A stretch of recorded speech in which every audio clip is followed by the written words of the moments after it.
without it, taking over for the vacation. John McConnell, been out the lead for this, this meeting and the last meeting. Again, I would ask that everybody, if I don't, see you, Diane will remind me, and she will give me a nice little nudge to say, hello, this person needs to speak. So again, I would probably be your co-chair. So I want to thank everybody for coming in.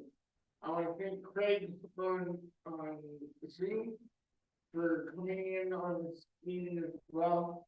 Thank you, Craig. Hope you feel better. Now,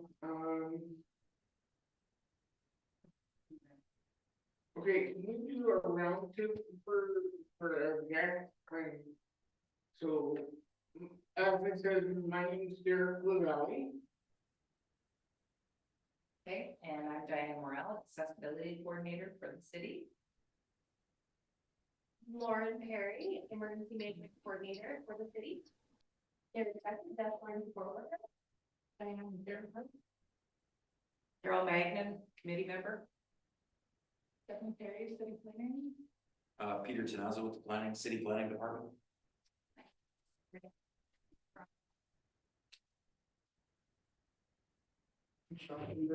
Committee member.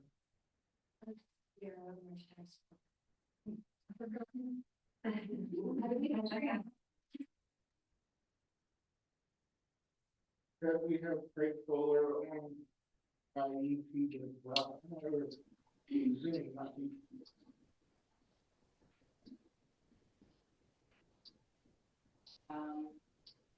Okay. Can we have a approval? I need a seconder. Yeah, I need a mover and a seconder to just say that we're okay to continue on. There was no discrepancy in last month's errors or omissions to the agenda, to the minutes.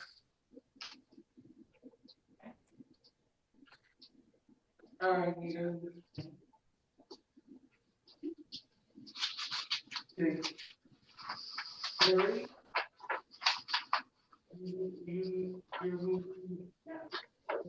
you second.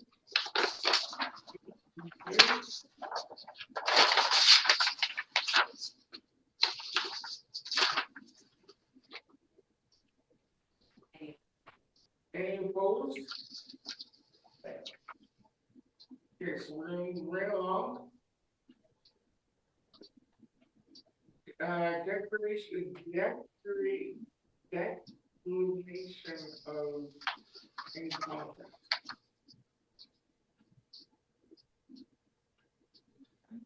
Seeing that, we're going to continue.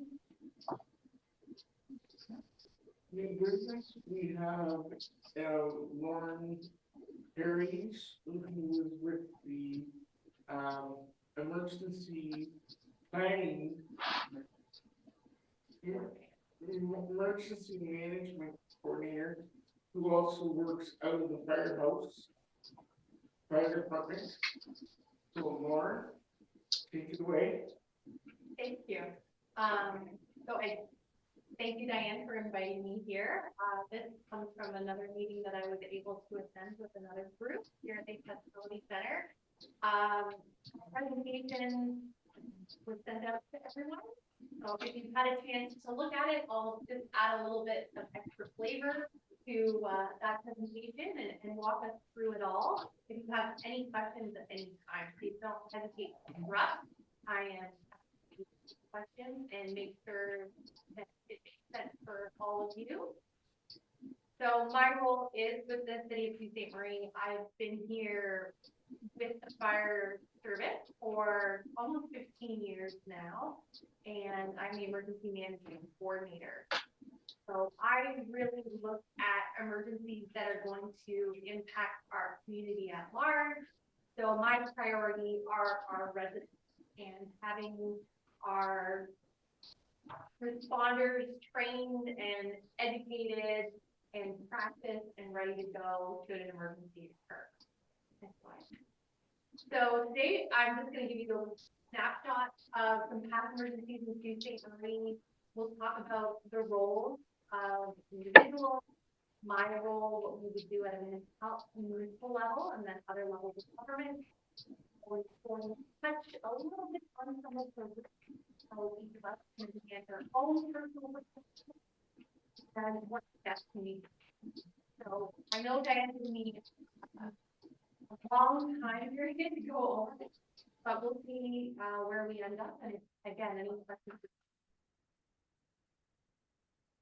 So as it says here, emergencies occur at a local level, and there is the expectation that every person has done some preparedness for an emergency. So emergency preparedness starts with all of us within our own homes, and the sort of policy accepted at the federal level is encouraging residents to all be prepared for up to 3 days in case of a large-scale emergency or disaster.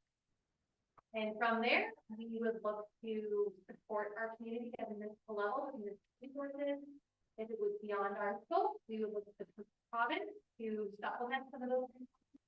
And in a very rare case, such as Hurricane Fiona, COVID-19, we could also look towards the federal level to, again, lend their support and resources.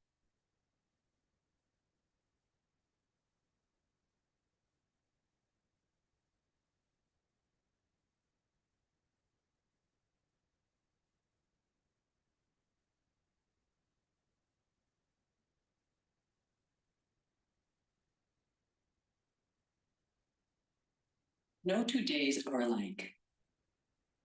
So every day you prepare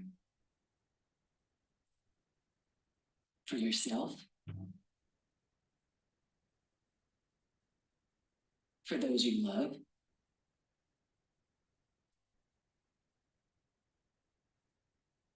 for whatever the day may bring. Being prepared is a part of who you are. But in the case of a disaster, preparation isn't always front of mind. In an emergency, when help and resources may not be available for days, being prepared is more important than ever. It's up to everyone to be informed about what types of emergencies might occur where you live or visit. Knowing the best responses for your personal circumstances is the key to maintaining your health, safety, and independence. Make a plan that covers where you go in an emergency and how a personal support network can assist you. Build a kit that contains the specific things you need to survive for several days: food and water, medication and supplies, as well as any important documents you may need. Being prepared is a part of who you are, and disaster preparation is no different. There's no one more capable of planning for your situation than you.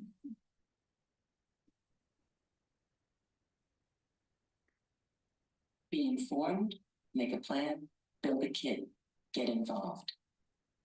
Ready.gov/myplan.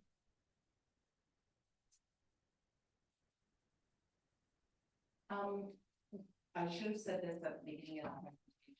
As we're going through the presentation and Lauren is speaking, if everybody can think about themselves, and if there's any areas that in your personal life, your lived experience, that something has been missed, let us know, because that's really important to include in any emergency management plan. Thank you. That is the hope of as well for me, as going out and speaking to the different groups, is what can we do better when it comes to delivering information or responding to different types of emergencies. And I do work with a lot of different stakeholders and partners. And so that's part of what we can do, is always get better. So when we are, just to clarify, when we're looking at individual emergencies, This is a level of emergency where we sort of feel overwhelmed. We call this a crisis. So it'd be something like, of course, missing wallet, a lost pet, or a personal injury are all emergencies to ourselves, but this is not something that I step into. This is not my role. I do work with the hospital, but I don't just have anything to do with their emergency plans as well and how the hospital works.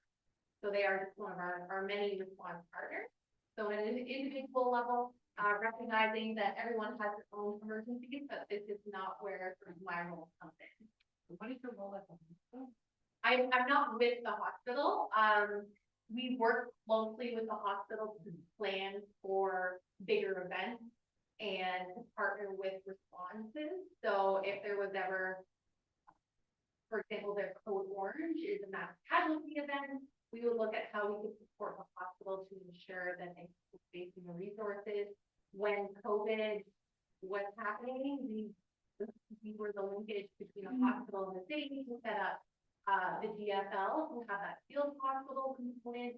So again, just recognizing that they are a really important piece when it comes to emergencies, we need to be sort of tied directly in. I have no say on how and what they do.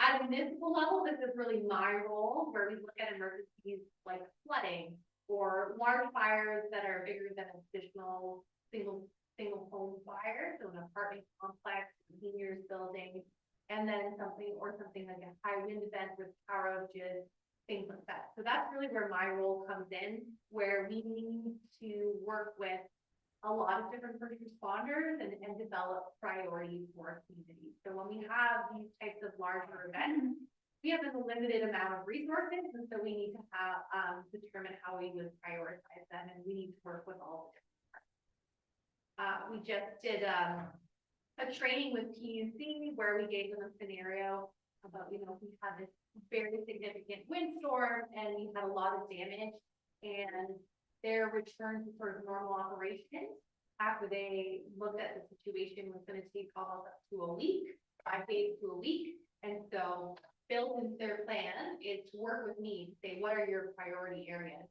We had to open up an emergency shelter to evacuate people to John Rhodes or Memorial Gardens or NCC. That would become a priority for PUC so that they can get that building or protect that infrastructure and get it back on. So that's really how, while I don't sort of fit in with all those different organizations, we work really closely together when it comes to emergency. The next level would be a provincial level emergency, and this is best examples would be a pandemic or a wildland fire where you have a whole community evacuation. Something last year and the year before were some of the worst wildfire seasons on record. And so when you evacuate entire communities, it really is beyond the capacity of that community to handle it, and you're having to go into a new place and looking for guidance and support. Also, depending on the actual emergency itself, like a pandemic, we receive direction like any. Like as a municipality, we don't necessarily get to decide how we want to respond to that emergency. All of that direction was passed down from provincial authority to our local public health, and then public health put it out with all. A lot of people will often say they've never experienced emergencies, and we just find this to be a barrier to getting them to sort of thinking about emergencies and thinking about planning and taking the right steps. It's just that notion that emergencies don't happen, or maybe they've never been personally impacted. So looking over my career in this role, we've had quite a number of them. We, of course, before I started, we had the 2003 blackout, but that really changed the landscape of emergency response. And the Vulnerable Persons Registry, which came out of it, was a great asset and a tool that we have here in our city. We've had multiple flooding events in 2013 and 2019, and those required evacuations and a lot of damage and coordinated response in terms of prioritizing opening roads and sharing that information among all our responders about, this area is inaccessible, you can't drive down this road. And we had a lot of work and cleanup to do around culverts and ditching and all that kind of stuff. We've had some smaller events where we've had to evacuate neighborhoods because of just having materials, gas main breaks, boil water advisories have occurred before. And then in 2022, we had the oil spill that happened that down, we were fine here. We did put out some messaging just to do with recreational water use, but down the line, east of us, they were actually unable to use their tap water for about 2 weeks and had to ship in all the water they needed. So again, things like this definitely do happen, and I don't think that anyone should be complacent in assuming that emergencies won't happen and that they themselves wouldn't be impacted from them. Of course, power outages, we're no stranger to those. The 2019 winter power outage, I think some people were out of power over that Christmas, New Year's for up to 4 or 5 days. We were really lucky with that one, and I'll say we were really lucky because it was very mild. The weather wasn't so cold that people were also concerned about having to leave their homes because they didn't have heat and wouldn't have been comfortable, you know, throwing on sports sweaters and things like that. I'd like to discuss that one now. Sure. A little murder. Yeah, got it. Okay. And then of course, COVID-19, nobody would have expected that, you know, there would have been a human health emergency that would have impacted the world to that degree. So just knowing that we can do a few extra things to be prepared, have supplies, and of course, we can do better on all emergencies. And we learn something every time an emergency happens. I will say it is very much accepted from my perspective that no, you know, we're not going to have rave reviews following emergencies. People have a right to be upset, and obviously things went wrong, but we do take those opportunities to learn and to try to get better. And that's all we can hope is the next time that something like that happens, we just do a little bit better in terms of our response. So the top risks in our community, the first one is a flood, which we are no stranger to. I just want to play the video first.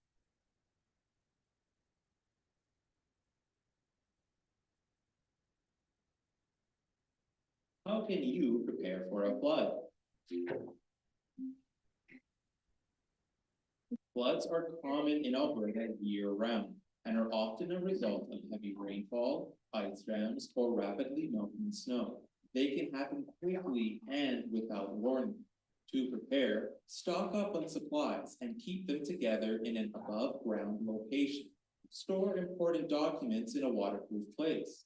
Don't forget to prepare for your pets too. Floods can cause significant damage to property, so be sure to have your home, vehicle, and belongings properly insured. To protect your property, point downspouts away from the foundation. Use weather protection sealant around basement windows and doors, and install a sump pump if possible. Remember, never attempt to cross a flooded area. To learn more about what you can do before, during, and after a flood, visit alberta.ca. Yes, most of the taken for this are not very specific, but all that information is very much relevant for our area. So flood, again, I just like to prepare people for sort of the before a flood happens and what you can do. During floods, every flood looks different. Where an area will be flooded will be different depending on the time of year. The impact can be different. So we can't really sort of project into what our municipality will do. For example, in the past, we've often been flooded in the north end of town and the west end of town. And so where we would set up evacuation centers or shelters might depend on what is impacted. So we do want people to sort of be prepared in terms of knowing how to drive and walk through floodwaters, having supplies if necessary. And the biggest one really attached to flooding is if you have insurance, knowing your insurance and making sure that that flood insurance is part of it. And a lot of the time, flood insurance can get very tricky, and I'm no expert in that. But a lot of places my house included, they took away covered flood insurance. They don't support. And second to that is the sump pump. With flooding, we often have really bad storms and thunderstorms, and some power goes out. So if you do depend on a sump in your home, making sure you have battery backup to go with that. And if there's any questions specific to flooding, I can answer those. If not, we'll move on to the next. Right. So this one is power outages. And we'll watch the video, listen to the video first. How can you prepare for an outage? A loss of water or electrical power can be challenging. During an outage, you may be without heat, water, lights, air conditioning, and services like ATMs, grocery stores, and gas stations. Having a plan before an outage will help keep you comfortable and safe. Keep an emergency kit stocked with supplies, including food and water. Check that your carbon monoxide alarm has backup battery power. Never use fuel burning equipment like patio heaters, barbecues, and camp stoves indoors. Turn electronics to battery saving mode and use for emergencies and updates from authorities only. While power is out, unplug appliances to avoid damage when the power returns. Once power returns, check outlets and appliances for damage and throw out spoiled food. To learn more about what you can do to prepare, visit alberta.ca. So for power, my key tips there would probably be if you can, keep a little bit of cash on hand. It's always a really useful thing. Supplies that we have in our home, we can probably last for 3 days with the amount of canned food or maybe not our first choice, what we want to be eating every day, or even the freezer usually will be able to retain that once you're not opening and closing it often for up to 2 or 3 days. You would use all the food in your fridge first, and then you would move your freezer.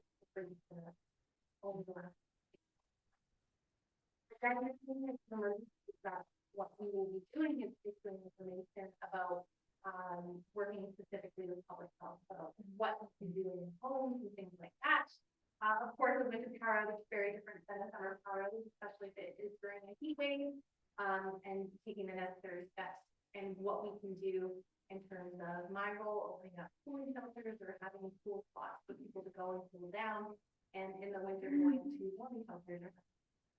But just having that awareness about where we find out information, and we've talked about this a little bit with our groups, is if you use social media, I would really encourage anyone to follow the City of Sault Ste. Marie account.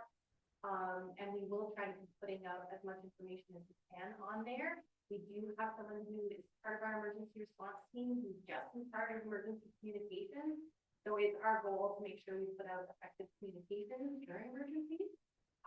We also encourage people to have radios, not something everyone has at home anymore, but also vehicle coverage, like, or if you just have a standalone radio.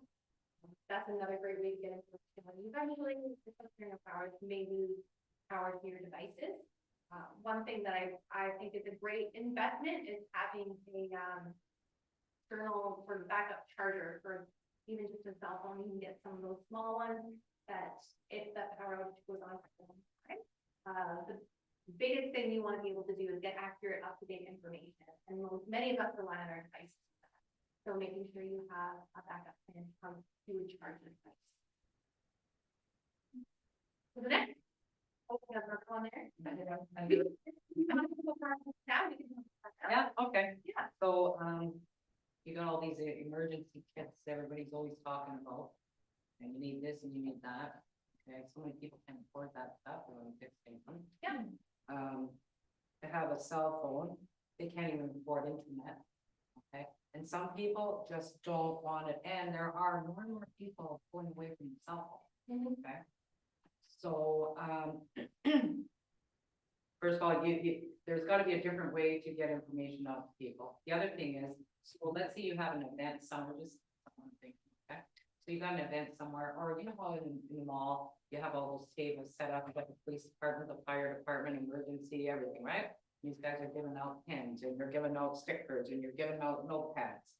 And people go with their little bag, and they're filling their bag, and then they go home, they come home there. So why don't you, I'm getting my point across here. So why don't you, suggestion, Instead of getting a little bag, they get a nice little bag, and start a thin line, and now, when you go to these tables, you're gonna be picking up stuff for your emergency kit. Okay, so you got your bag, you're gonna go to this one, and maybe they got a charger for a cell phone. They're not that expensive, probably cost same as a pen. You know what I mean?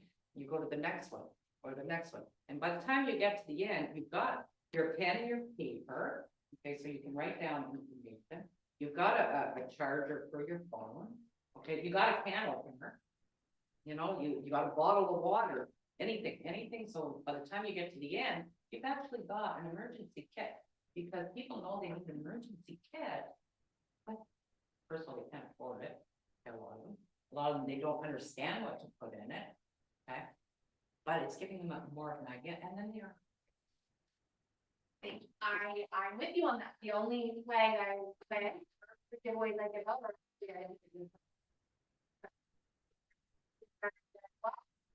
Unfortunately, can't dictate how other services provide that, but I will.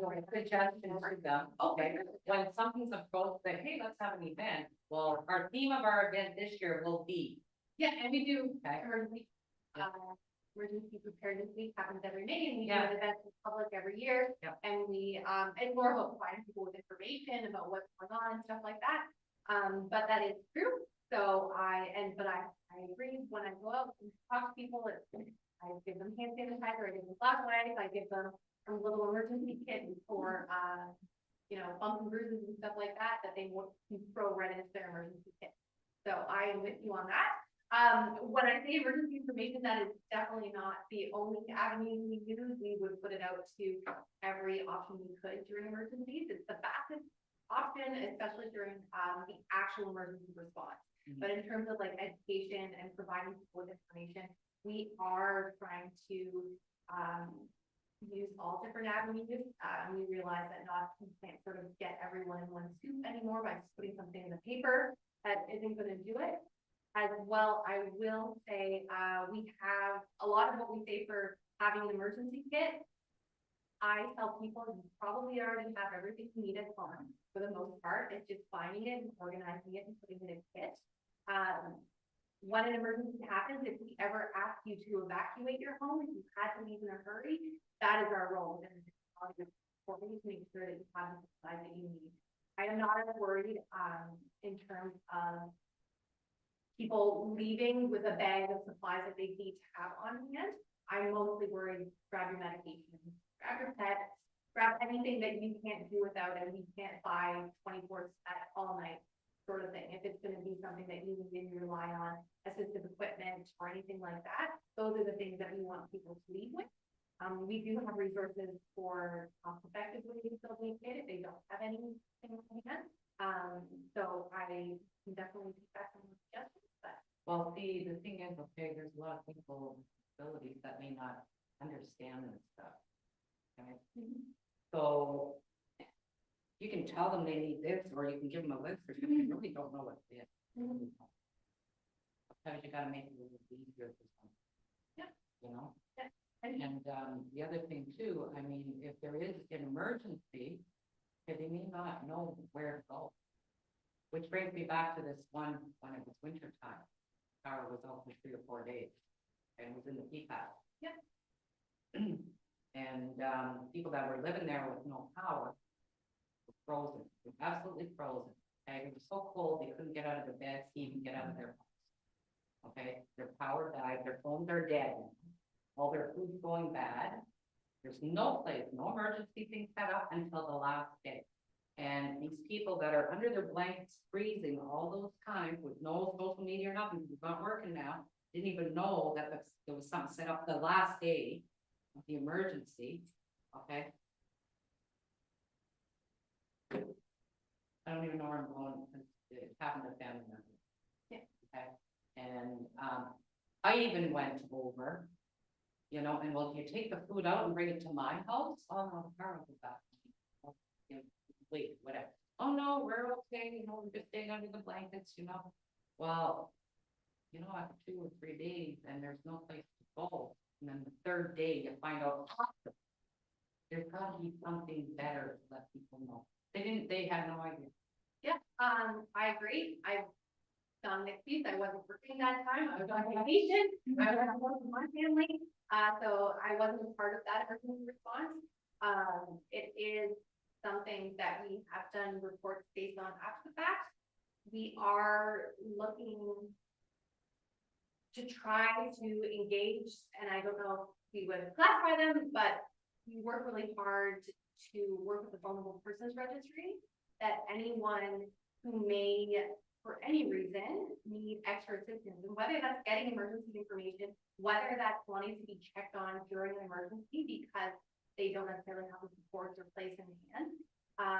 That's one tool that we really are trying to re-engage with the vulnerable persons coordinator to make sure that we have an updated list of people who, because we did send during that event, we did check everyone who was on the vulnerable persons registry. As a first step, I know, but also there are a lot of areas that get missed. So I'm sorry that had happened. I'll take that feedback back for sure. It's just a suggestion. Yeah. You know, because you guys knew what area of town it was, you know where it started and how far it went. Okay, so, I mean, and even if these people need to go to the water tower in, they don't have any way to get there. Okay, they have no transportation, one is just in your bed, Yeah. okay, so Food Basics is right there.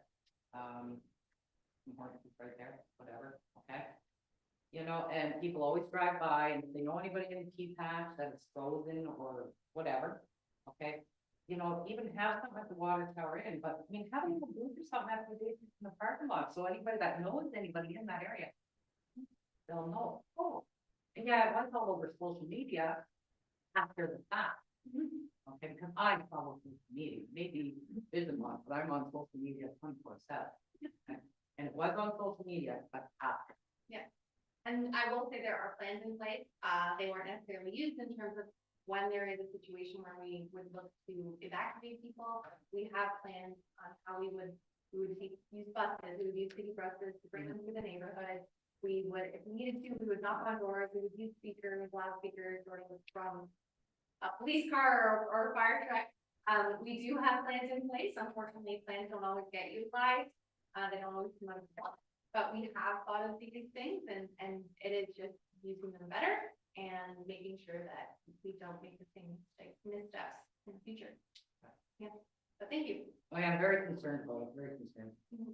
No, and that's the unfortunate thing about emergencies is there's always, it seems like there's always gonna be an area of impact worse for people who get missed from just best efforts. I know from the team who responded, they were doing their best and but we can do better. And I will always say that for any type of emergency, we can always do better. But see, if people aren't on social media, you know, even like if you had little tents set up at Food Basics, you know, that's a busy place.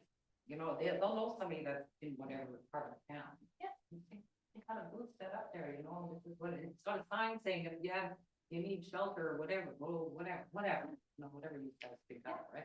No, and I know that was part of the COVID response was not just relying on social media, but also putting signage on bulletin boards, grocery stores, places of worship, all sorts of stuff like that. So it is something that we've gotten a much better strategy in terms of how we can engage every sector of the public, and hopefully they'll be used in the future. So the next risk, we are all familiar, I think, with is extreme cold, blizzards, freezing rain, ice storms, things like that. So of course it's winter weather, which many of us sort of take for granted this year. You want to play the video?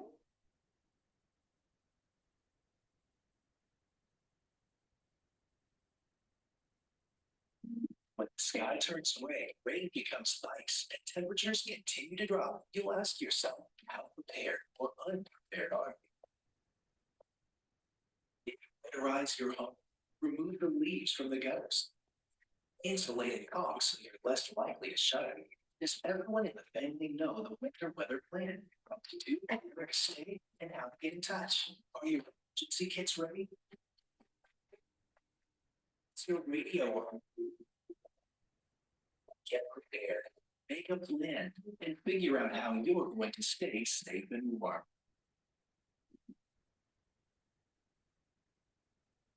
So for winter weather, I would say it does seem we do well, I think, in terms of being more prepared for it, just in terms of, in relation to Southern Ontario, I think people have a lot of what they need in place in their home and are aware of the weather, and I think those unexpected storms that would get us, or those extremely bad storms that we've seen in other places, you know, like Buffalo or where it's an amount of snow that we've never had to deal with, which would take a lot longer. It's when we've had in the past so much snow that access to hospitals or schools or other areas becomes disrupted, and even having, if any of us rely on personal support workers or people coming into our home, that's where the issue comes. So if we want to making sure that we have plans around that and backup plans and supports identified ahead of time before those types of events happen. Extreme heat, I have thrown on here, it is one of our lower risks. I think as a community, we are not as well prepared. And it is also one of the worst types of emergencies, just because people aren't expecting it, especially where we live. And they don't necessarily, we have you know, in Southern Ontario, a lot more homes would have air conditioning, or you would have, there are permanent cooling centers set up, especially during extreme heat. But I think extreme heat is one of the worse in terms of fatalities when it comes to emergencies, because it catches people very unaware. So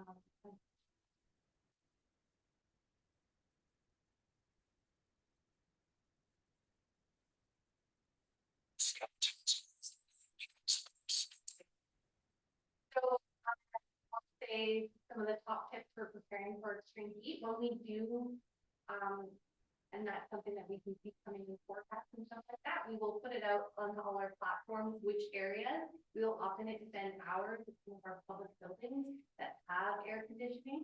We've never had to open up a cooling center. We also spend hours to splash pads and encourage people to visit these areas if they need to be checked on, or if they need a break from the heat. We have never had to cooling center, but we do have plans in place if that is anything that Algoma Public Health would advise us to do, because of the extent of the heat and the lack of cooling periods that occur.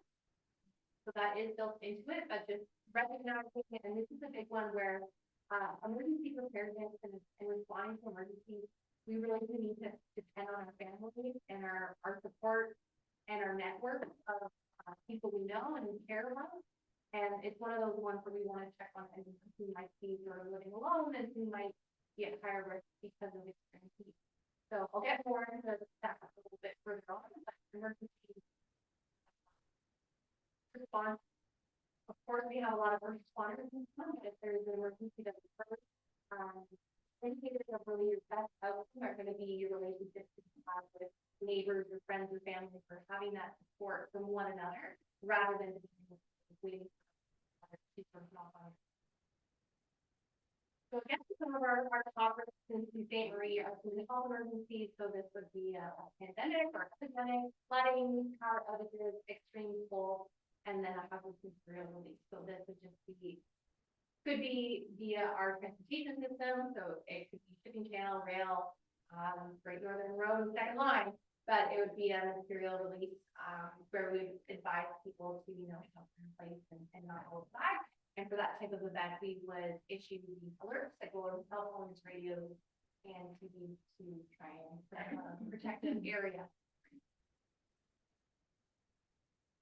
So what does my role look like in terms of emergency responses? We would mobilize the community support center. So if we needed to set up a reception center or evacuation center, if people had to be out of their homes for a longer time, even if they just needed a place to charge devices, use showers, washrooms, get snacks or hydration during a heat emergency, that would be one example. We could set up an area where we bring in perhaps community paramedics and have water available for people to check on people.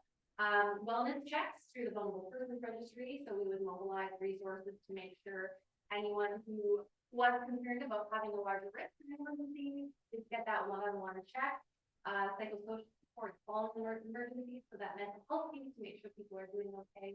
Water distribution, emergency food support. That was all done during COVID. And then regular communication and updates, depending on who did it, we would work closely with either public health, community, to make sure that we were sharing the right information. So when it comes to personal preparedness, there are 3 recommended steps, and that is to have supplies, have a plan, and know where to go for information. And I'll just walk through some of those in a little more detail.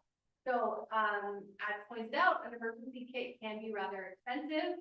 It can be a big ask for some families. Most of us have what we really need already at home, but maybe just not organized. I would say your most important things that you want to be worried about in terms of supplies is having water. And if this is something as simple as using, you know, you can empty out and clean out a pop jug and just fill it with water if you need to, and keep those for 6 months. And then every time we say check your emergency kit, every time you change your clock to do with the time change, if you're able to have, you know, some canned food, non-perishable food set aside, that would be a time to take that food from your emergency kit, put it back in rotation, and add some different food for your emergency kit. I would say though that many of us have what we need if you're staying at home for a long time already in our cupboards. But the bottled water, when something happens in terms of an water supply, there is not a lot of redundancy in our community. Just that I do know a past event where PUC was looking at an imminent threat, and they had sent out a release to the public saying, please don't use your water. We're dealing with an issue, we'll let you know what's happening, and everybody just sort of panicked, filled up pots and pans, their bathtub, used all the water that they weren't supposed to use, and there were no water, you know, on shelves and stuff like that. So I don't think you need to go out and buy bottled water, but if you have some way to sort of just capture it and keep it at home, so you have it in place, and it's just a nice peace of mind, I think, for that one. Though again, that is something that we would look at doing to support if there was ever any type of emergency. I just don't know how quickly we could get that mobilized. Seeing how they did it at their neighboring town there, it took them a very long time to get the trucks for potable water, for actually drinkable water. You're able to distribute a lot of water in jugs and stuff like that. But if it was a whole community that was being impacted, we don't unfortunately have warehouse supplies of bottled water. I just want to make a comment about bottled water. A lot of people don't realize that there is an expiry date on it. Yeah, thank you. And then if that's not some like things to have, would be if you're having a can opener, a flashlight is always nice to have in your emergency kit. You don't know where a flashlight is. I often keep my flashlight out there because I hope to know where it is, and when I need it, I return it there. And then just some extra supplies, add an extra set of keys. If you had copies of important documentation, if you, and I'll talk more about documentation after, a little first aid kit, radio, if, and that's probably our biggest spend is the radio, that item, but in terms of everything else, I think your most important pieces are going to be the water, having a medication supply, so if you take any medication, trying to keep up to 7 days of your medication on hand at all times. And if not, having proper documentation of what that medication looks like. And then if you depend on a mobile to get information, making sure you have some way to charge, because Tara, which is one of our most frequent emergencies. Can I comment on something? Sure. Okay, there's that flashlight. You don't need batteries for it, you just shake it. The more you shake it, okay, then it gets stronger. And then there's also a radio. You don't need batteries, you crank it. Yeah, those are, and I would think for people, if they need radios and stuff like that, you should also go look at Valley Village or things like that. Those would, and you can get crank flashlights as well, you can get lots of ones, definitely more pricier items, but if your budget can afford it, that's a great option.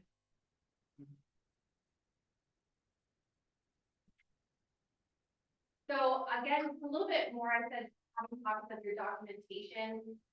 When an emergency happens, if you have to leave your house in a hurry, I'm not saying you have to keep it in your emergency kit, you can keep it in a cloud, you can keep it in an email, you can keep it with a trusted friend if you want. Having copies of even basic things run out of your house without your wallet or anything like that. So what are your important documents that you want to have? copies of your driver's license, your passport, your health cards, your insurance, your mortgage, your birth certificate. So all those really important pieces of information that if you can't go back into your home for whatever reason, you want to have a backup in where you keep that. And everyone's preference will be different on that one. I like to have it in a file so I can sort of access it anywhere else, but I also like to have my hard copy that I actually store in my house at a separate location. If you have the capacity, we recommend keeping emergency kits at home as well as if you have a vehicle, to keep it in your car. I've used my emergency kit a few times for my car. Coming across an accident, I had some first aid supplies in there. We've also been stuck and had to wait for help. So my kids appreciated the snacks that we had in there and the bottled water and stuff like that. But just making sure you're prepared wherever, if you are ever in a vehicle, to leave. The second step is making an emergency plan. And I don't necessarily say make an emergency plan. I like to say have a conversation. So whatever your support network looks like, if this is family, if this is close friends, if this is support workers, talk about what could happen during different emergencies. Take emergencies you see in the news, take emergencies you've heard of in the past, take this presentation as an example, and figure out what you would do. For many of us, these are very individual plans. There's no sort of template of what is the best option. Part of that plan, I want you to assume that you don't have access to normal communication. Assume that you can't use your cell phone. Assume that you can't get in touch with one another. Is that support network or that group of people that you would depend on? Are you all going to do the same thing in the different type of emergency? Talk about a scenario where you couldn't go home. If you couldn't go home, who is going to be really worried that you never showed up home? And are they going to know where you end up? So making that plan and talking about where are safe locations for my family. You know, that if it was an emergency that happened in the north end of town where my sister lived, she was automatically going to go to my house where I live in the west end of town. But if we can't communicate, many people sort of, maybe they have a plan in their mind, but part of that is communicating that plan. What are you going to do? Because everyone has their own plan. I haven't discussed it. Nobody really knows what's happening. And identifying what's really essential in your life. So if you couldn't go home, are there certain things that you would need, if possible, to have backups, or that you can identify right away, shelter or a friend's house, about things that you need to have right now?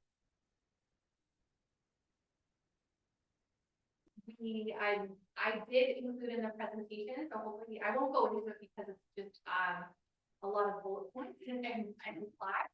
But there are, we call this a capability wheel, and it's identifying, you go through, you know, different specific sections, and you just ask yourself the questions that really dive deep into what do I do if, and who do I do it with, and where are some of my pinch points. So we look at transportation needs, assistive technology, when it comes to health and personal support, communication, assistance, animals, and living systems.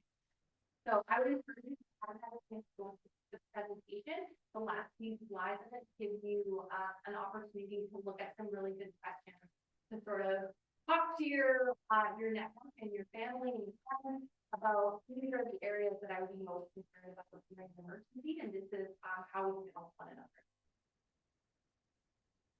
So managing your emergencies and your plan, as I said, two scenarios.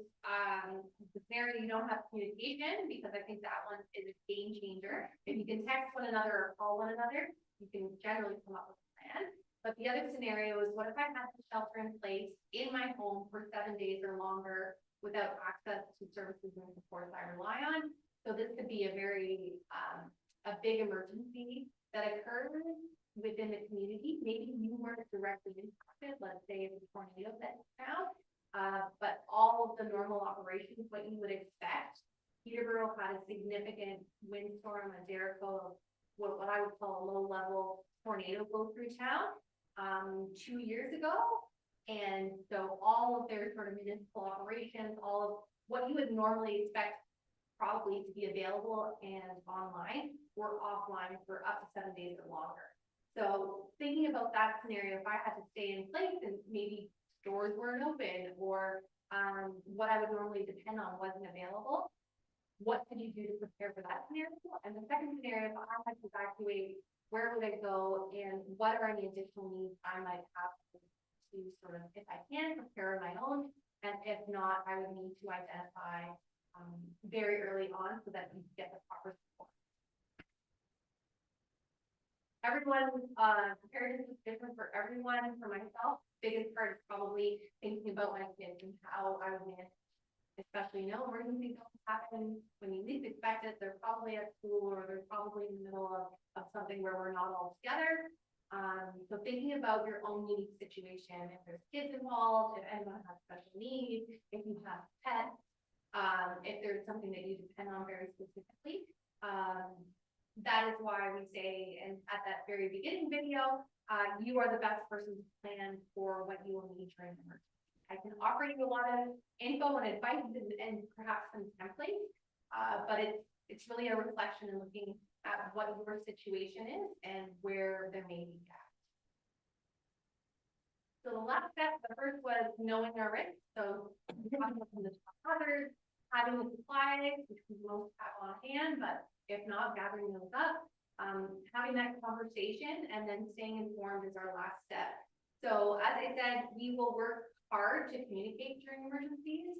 And of course, we will work with all media partners.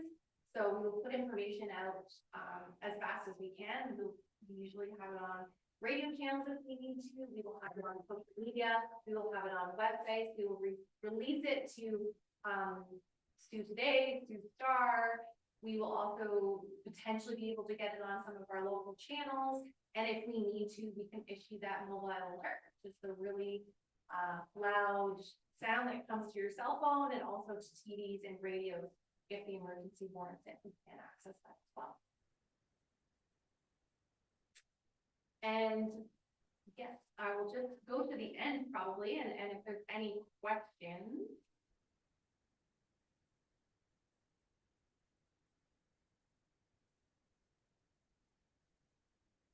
And Diane has my contact information, so if there's anything that comes up in the meantime, you can put suggestions in, and I will bring those back to my team. But if there is also any suggestions in terms of moving forward with emergency response, we are happy to discuss those as well. Okay, thank you very much, Lauren. It was a pleasure to meet you and hear what you have to say. Going once, going twice, and there. I got one question. So what do you think the solution would be for, let's say, that winter, that power line? So for power failures, I would say, as I said, we've worked to really try to get more vulnerable people power failures specifically identified ahead of time so we can do it in. I think that I know our team really struggled getting accurate, up-to-date information from the utilities. So I think being able to clearly identify and know that we're either dealing with a longer outage, because that was the longest outage we've ever dealt with it since I've come on, but if not, then sort of planning for the worst and making support available within the first, 24 hours rather than later on. And the same with the year that lights went on. And that was a long time. 2003? Yeah. Okay. So now that these things have happened, okay, what do you think you have? What's in place now that wasn't in place back then?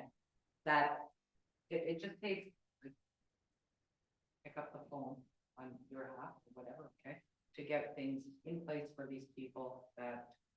I wish it was that easy. It's not that. That's what I want to know. Okay, so it's different today than it was when we had that. 2003, we have, I don't think we had any plans in place. So the law in 2003, since 2019, unfortunately, a lot of bad things have changed in terms of Canadian Red Cross was our provider of emergency services during those types of events, and they no longer exist. They don't have a volunteer capacity here locally to handle that setting up a reception center and a shelter. I am working very diligently right now to try to create teams to do that. We have a framework in place of how we would respond to these types of emergencies and how we would set it up. But the idea is to, even on a cautionary basis, open up something when any type of emergency happens that people might need to be out of their home. Even if it's just, we'll sit around, we'll have a few staff available. If nobody shows up, maybe we'll try it in the next day. But it won't be something that, I think it's more of a precaution on our part in terms of having available services rather than and at the time, the team rationale was, hoping everyone was prepared for 72 hours. That's part of the mandate. And the resources were not available in terms of supporting the wider community, but they did try to support what they knew of the normal. So I think it hopefully would look different, but I would like to say that, we would be able to set something up where people go for power outages or any types of emergency where they had to go. Some location, I can't say which location it would be because it all depends and where that, what is. So you're saying you're more prepared now? I do work really hard to make sure that, we built the right things and we have the right things in place in terms of responding to emergencies. It's just using them, practicing them, and making sure that everybody's aware. So we don't always get, I myself don't always get called when emergencies happen and things are sometimes handled on a different level and I'm not brought in. So we're just always practicing and always trying to do that. Lauren, I've got that question for you. Have you ever heard of mock disaster? Yes. Have you guys had any mock disaster at all? We do mock disasters every year. It's part of what we're required to do for legislatively. We also, the airport does mock disasters that we get involved in. The U.S. Coast Guard does mock disasters we get involved in. The hospital does mock disasters we get involved in. So while we do have to do one a year for my team, I myself am involved in quite a few of them. And yes, this year our mock disaster will be in heat. It's actually happening across Ontario. They're doing Ontario-wide mock disaster for a heat. Are you gonna do it during our heat wave? I don't know. So we just put it in May. I know that those are the worst ones because everybody's not prepared for them in May. They're more prepared for them in July. But yeah, so that's just, I'm actually going to be testing my relief staff to see if they are aware and that, because for some reason, I'm very knock on wood, but every emergency that's actually proven to do, other than one, I was on vacation. So is my relief staff.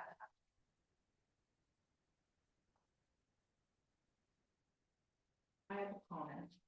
It's quite a lot, but we don't have Red Cross anymore. Yes. Are they totally gone? They like the Red Cross itself still exists. They had a program called their disaster management team. And I know there's one very dedicated individual from our team, Angel Joliker. You know her, she's fantastic. And she still will always come out if he needs some help. But just due to circumstances, they don't really have a team that would come out and be able to support the way they have in the past, which they really excel at because it's something they do, across the world. So we are working again at different solutions and working on training staff and city staff itself and having that sort of thing. They still have the regular programs. They have, yeah, just for disaster management. Oh, it's just Red Cross is going for their disaster management. Yeah. Laura, that just right across kind of had me thinking worldwide, and one thing I noticed that was on your presentation was, the unfortunate reality of whether it's terrorism, bomb threats, that kind of thing. Are there plans in place for that sort of thing to happen? So threat is the first time actually showed up on our radar in terms of we do a lot of background research or what our most likely threats or scenarios or emergencies to happen in your industry. And so active threat is the first time it's ever been among the top 10, I say, and we tried for most of our resources at the top 10. So that is something that we are working towards and planning for. And again, this is, of course, we're just as a support player when it comes to those types of events. Those are police Right. are definitely in the lead, and they, of course, have very developed standard operating procedures and in-house plans about what they do and how they respond, and they are always training, and we always get involved. From my idea of a municipal support, and an example we did last year was unlock emergency, where if there was an active threat to the school, how does the municipality support with our resources in terms of that? And it is really the police, they said the biggest support you could probably handle is to help with the emergency information and dealing with, setting up a center, a family reunification center, or getting people out of the way to make sure that we can do our job. So when it comes to emergencies, the boots on the ground, the people who actually respond to emergencies, they train, they do it all the time, they are very familiar with it. It's those really big situations where they may need to rely on partners and bringing other people in and extra elements that we kind of coordinate and bring in resources and stuff like that. I will say, since I've taken on this job, we've done a lot of training, exercising, planning with US Coast Guard, because that's something that's always been on their radar in terms of the bridge and the lock is a high value target. So those are discussions that are had and regular.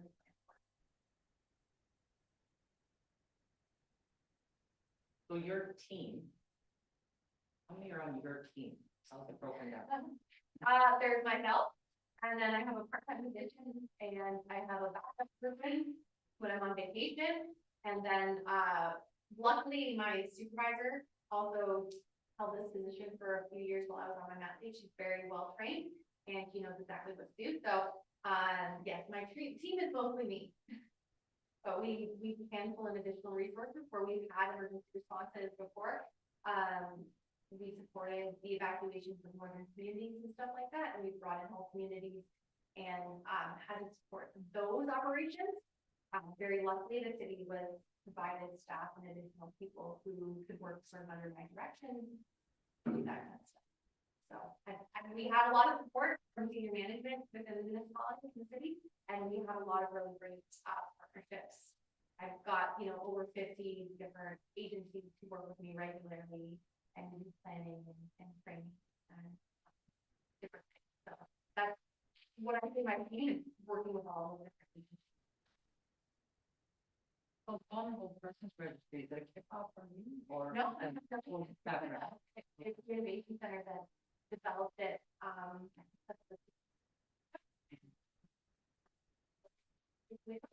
And I feel like we really benefit by having that resource that we can use during emergency.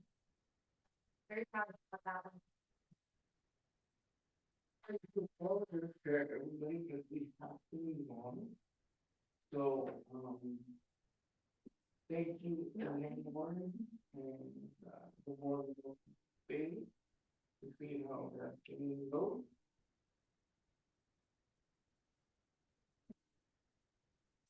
Please follow up if there's anything else you'd like to add.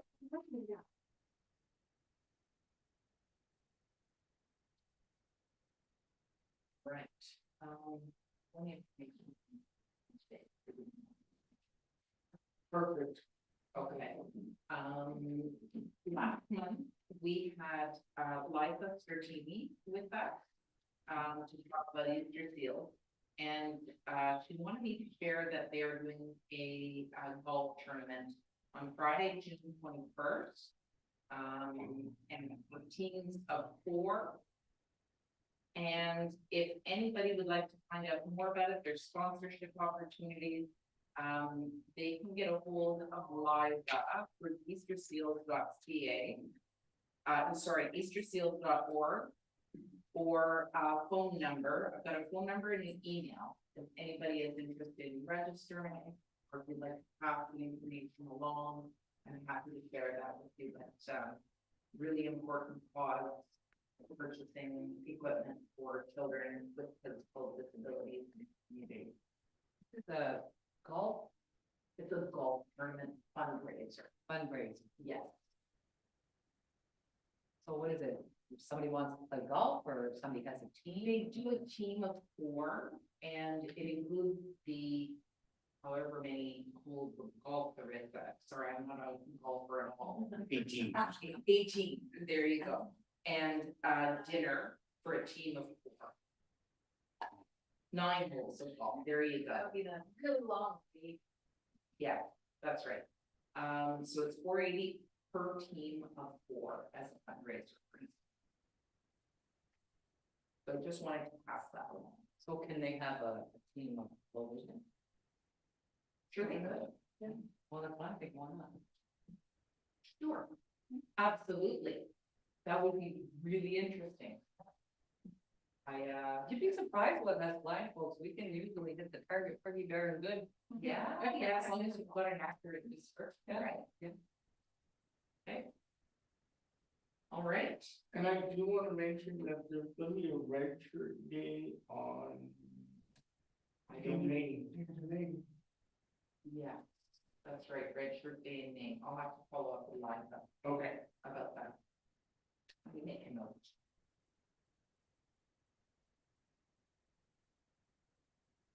I think it's a week,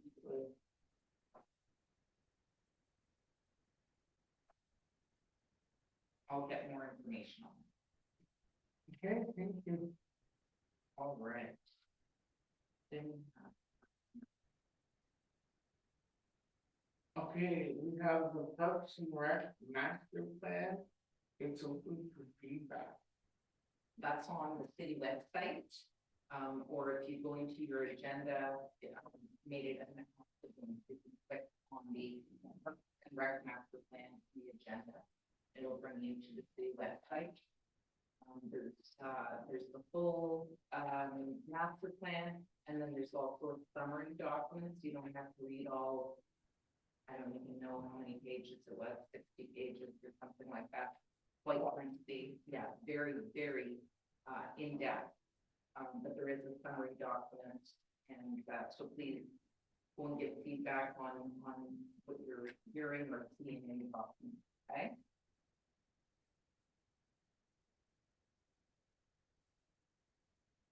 Okay, we have also got asked the, this was passed in council, just a little story. We were asked, well, to give money for the water wheelchair, Yeah, which we did. but we have not yet. Oh, Yeah, okay. So basically what you need then is a motion to, give yeah. the money for the. So I'll give a little bit of an update on that. So we have one youth water wheelchair for Bellevue Park, which came in at the end of the season. It wasn't implemented yet. But we also have 2 new splash pads, one at the plaza for this summer and one at Manzo Pool. In speaking with Virginia, from Parks, she said that they probably have enough funding to purchase one more youth water wheelchair, but would the committee consider supporting the purchase of the other one? So I think last year was around $1,100 for the youth water wheelchair. We're looking at purchasing another. We have in our budget this year, we have a $12,000 contingency fund for things that come up through the year that the committee would like to support. And also, if we don't use that money this year, it gets dropped to the wayside, right? Or no, It goes into reserves, goes into reserve, okay? and we can access it from there, but we will need to go to council with that. Whereas right now, whatever is in the budget is approved by the committee, and we can just go forward that way. So resolution would read, the AAC approved the use of barrier removal budget of $1,200. We're assuming it's around 1,200 for the purpose of a youth water wheelchair for use at the plaza. So I need a. mover and seconder, please. Diane Gerhart. And Carol Mann. Was second. Thank you, ladies.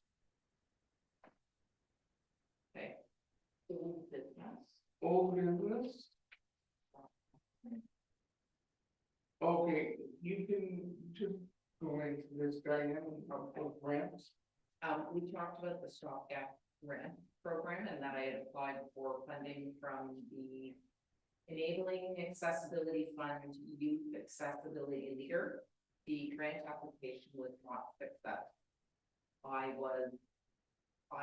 It was a 12-month period, so I went from March to March, but on a technicality, I should have gone from March to April. Or March to February, sorry. So it said I was over the 12-month cutoff. So my, shall I say, a rookie error.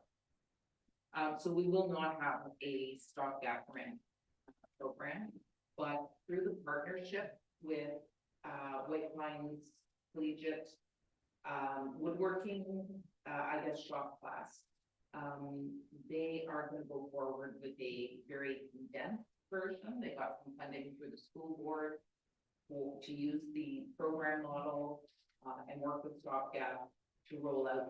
I don't know if they'd be able to do maybe 6 or 10 grants. Just to cover the gap that you couldn't cover. No, they were gonna use it to do a pilot program, just to give it a go. Okay, So it's not based on anything to do with our funding. We could have rolled out a wider program, bigger program, but they'll roll out something that has some ramps for some of the local businesses through the downtown. Now, some of the businesses downtown. Peter? Yeah. When they do the sidewalk, are they gonna kind of? Yeah, they're gonna try their best where I thought I don't know if they've given us a dimension per se. I think it's gonna be a case by case. Where if it's within a couple of inches, they're gonna sort of taper the sidewalk up. I don't know if I'm using the right word, but they'll ramp it up a little bit so that it's flush. Yeah, there'll be less places where an actual ramp. I mean, if it's a full step, I don't know that you're Yeah, gonna no, see that, but where it's just a little, 2 to 4 inch lip, so to speak, those will get ramped up to. question to you, or question to Peter. Peter, me and Diane were talking about, before the meeting, but I was going to have a cut-in at the city hall elevator. Right, this is a whole other topic, just before the meeting.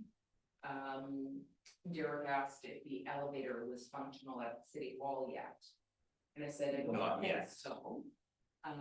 But I did express a little bit of concern that there's a raised sidewalk all the way I around saw, it. I was looking at that this morning. And I wondered if. what So the it's plans ramped were. on the north side, Yes, so I was looking at that this morning, and I think at a minimum, we'll have to move. If that's the final product, which we'll have to look at, because I don't know that it is yet, there's a lot of cement work that still has to happen, and I think the elevator is actually functioning as of this week, but not open yet, because the other side hasn't been done yet, so you can get to it, but you can't get from it to City Hall. At a minimum, the barrier-free spaces will have to be relocated closer to the elevator, right? Because it won't work going up that way. right, so we'll have to look at that. Yeah, And make a note, do we have a drop-off spot for parables?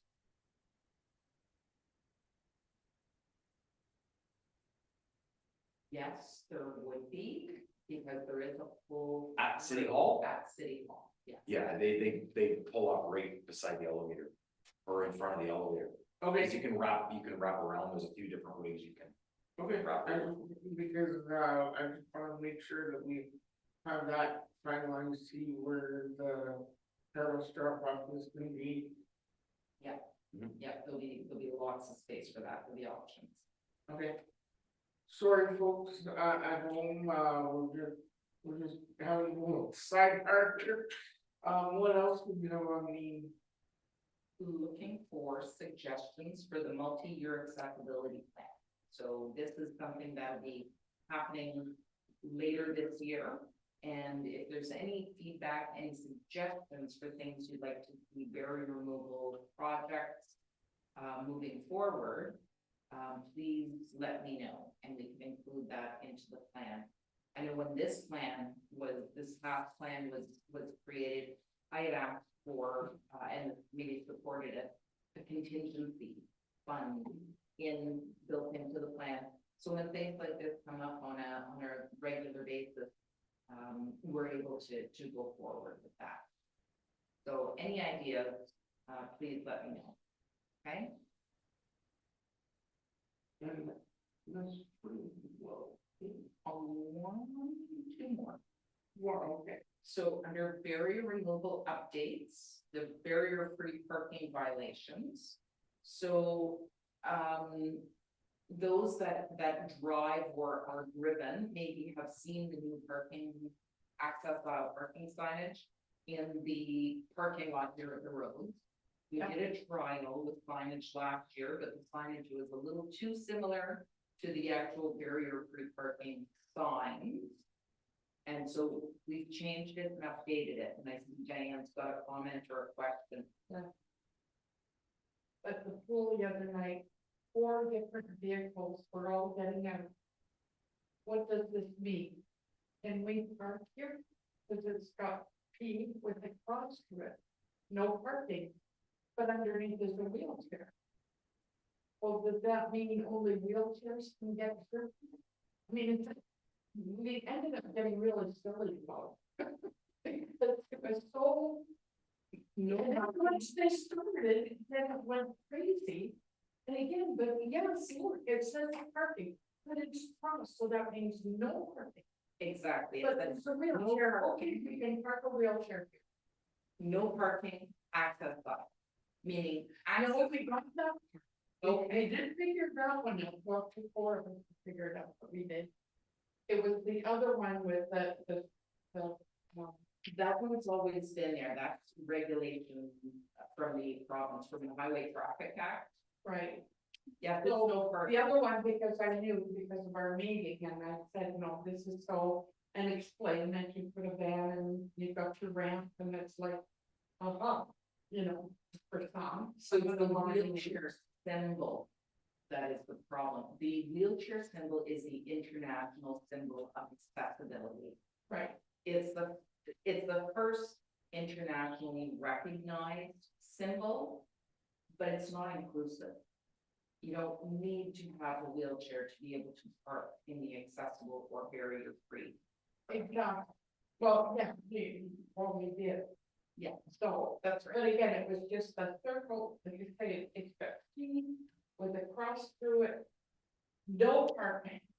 And then underneath the wheelchair, so. The joke was, I guess only wheelchairs can park. I'm Because glad that you the created vehicles are a not. conversation. Well. We parked there anyway. No, I didn't get.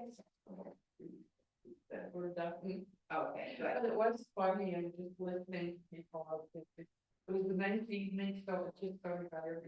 Got you giddy. The chlorine in the water. Well, that's before we got in there. Yeah, anyway, it was different. Well, I'm very glad that you were able to bring the information back to the committee, as well as bring the information back to your group as well. Exactly, yeah. Excellent. So there is new parking signage for the access aisle, which means no parking, not parking, no parking. I do see it like, Oh, look, maybe we got it backwards. I do see a slight change in behavior here. Are the new signs out now? They are. Oh, they are? Yeah, yeah, they are. They went out when the ring out tournament, just before the ring out. Okay, About 2 weeks ago. yeah.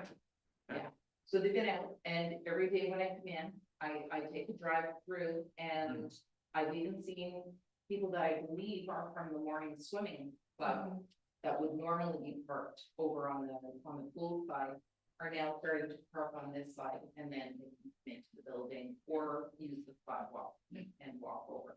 So I am starting to see that it seems to be reaching or making a difference in how people see it. Right. Which is great. Other conversations happening is a parking blitz for, the accessible parking. So that'll be happening on and off over the next few months. It will include the barrier-free parking and parking on the access aisle, which is part of the barrier-free parking. So there'll be a press release, there'll be, a little bit of social media stuff about respect the space, meaning respect the access aisle and what it's for. So there'll be a little bit of public education before the blitz would start. Because nobody wants to hand out a $300 fine. But we need to let the community know that the access aisle is part of the parking space. And for anyone who doesn't have, an accessible parking permit, that there will be tickets. So that is the barrier-free parking update. And then, site plan subcommittee, you wanted to say something, Derek? Okay, subcommittee, we haven't done anything much, but we are asked by our Sault Ste. Marie Airport Development Corporation to go out on Friday, April the 12th, between the hours of 1 and 4. People are, like, our committee is going out there, we're doing a site plan, A site visit. I think this is not a site plan, but a site plan, a site visit, so that we can give the airport ideas for their site plan. Their accessibility. Yeah, There's new legislation, the Accessible Canada Act, and that is, regulates anything that's under federal authority, and airports and airplanes are under federal authority. So they have to create an accessibility plan, I think, by the end of June. So our feedback to them will become part of their accessibility plan, their barrier removal accessibility plan. And I think most people have said that they're able to attend. So we'll see you there on Friday. I asked you to explain what the committee does, the site plan committee. What is the difference between what we do there and this meeting? I want to just let people take that. okay, I'll get started. The site plan committee, we, were asked by the city of Sault Ste. Marie to look at some plans that, many new buildings, many new hotels, they have to go through a process through the city asks that we can't go out and say, okay, we're going to do a site plan visit. We have to be asked. So one part of the thing that we do is we sit here in the office. The planning department or the engineering or whoever is in charge of that gives Diane, lets me know that we have a plan to take a look at. We look at the plan and we give suggestions. Because when you're doing the drawings, whoever's doing the drawings might miss something. So all we're here to do is give them feedback and comments to say, okay, no, we need this to be there. Right, so at an early planning stage, through the site plan process, through the planning department. The site plan drawings come to me, and then I go to get a hold of Derek and Carol and our chair, Dawn, and Wayne is going to be joining our site plan subcommittee as often as he's able to Okay, as well. And we review the drawings. What do we see? What does the accessibility look like? Making sure that they've got the right numbers of accessible parking. Are they located in the closest, safest place to the building? Does it have a safe path of travel from parking to the entrance? We comment on the exterior of the building, not the interior. Interior is covered by building code, but the exterior, we can take a look at and comment on. Anything you want to add to that? I think it's a subcommittee of this committee, It is. right? So it is a subcommittee of this committee, and yeah, I think you guys have covered it. Site plan control, it's a mechanism under the Planning Act where municipality enters into what they call a site plan agreement with the developer on the exterior details of the site. And by law, we're required to circulate, well, I shouldn't say by law, I think we circulate to various departments and agencies, and the accessibility committee is one of the agencies, if you will, we circulate to for formal comments back, and then it's been like, there's this subcommittee that is the one that meets to create those comments and give Yeah. that feedback. and just to let you know, anybody from our committee is welcome, we'll be strangers. Maybe what we'll do is we'll get you to do, like when we're meeting, so that, What I'll do is I'll just send out an email reminder if anyone would like to be included on the list for site plans. I can include you on it, and if you're available to join us, you're welcome. And if not, you don't have to be there for all of them. But then at least we know about those meetings that are happening. Okay, Now, this one is open to, this one meaning the site plan subcommittee, to committee members, to the AAC members, yeah. And you're welcome to join. And I believe it's likely you meet on an as needed basis, right? So when something Yeah. has been circulated, then maybe, yes. yeah. I find that, our summers are busy. Summer and spring are busy. And then by the fall, it just sort of drops. And then by spring again, everybody's getting their plans together, getting their paperwork together. Alright. Okay, with that, my friends, the meeting is now adjourned. I would like to thank you guys for taking the time to be here today, and it was a very informative meeting. So with that, meeting adjourned. Thank you, Derek.